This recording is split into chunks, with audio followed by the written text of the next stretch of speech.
Hello, welcome at Debetune to continue our saga about chronometry. We are here to speak with Denis Flageolet about the notion of adjustment of a movement. In fact, a movement must be adjusted to be precise, and we are going to discover how we do that.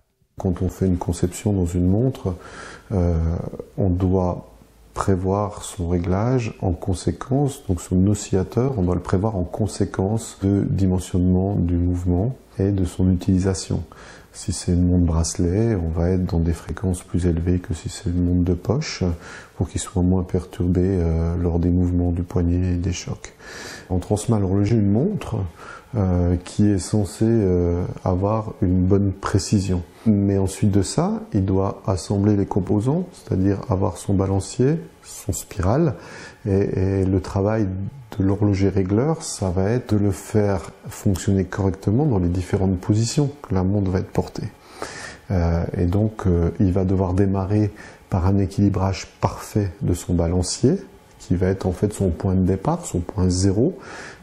Plus son balancier sera équilibré, meilleur il sera.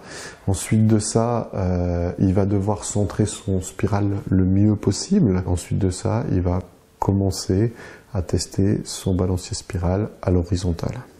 Une fois qu'il aura la bonne fréquence à l'horizontale, il va commencer à passer sa pièce en position verticale, avec plusieurs positions verticales, et là il va voir s'il a une différence entre ce qu'on appelle le plat et le pendu, c'est-à-dire la position à plat, la position verticale. Pour équilibrer dynamiquement le balancier, bien sûr on va devoir le redémonter. On se sera fait une petite note pour voir à quel endroit nous avons les différentes marches de position, de par des petites lois assez simples, bien connues des régleurs.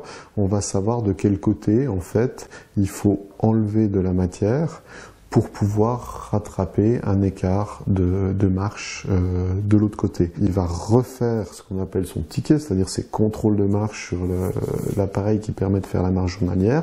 Il va revérifier ses différentes positions et il va voir s'il a amélioré, de combien il a amélioré. On va chercher d'avoir en fait une moyenne qui va être la meilleure possible entre les différentes positions qui sont les plus souvent utilisées. On apprenait le réglage dans les écoles d'horlogerie de façon très pointue jusque dans les années 80. C'était vraiment la part, je dirais, exceptionnelle de savoir-faire de l'horloger. À l'heure actuelle, grâce à l'évolution technique des calibres, des composants, du matériel, des différents matériaux qui ont été utilisés, on a le métier de régleur qui est devenu beaucoup moins important dans l'horlogerie.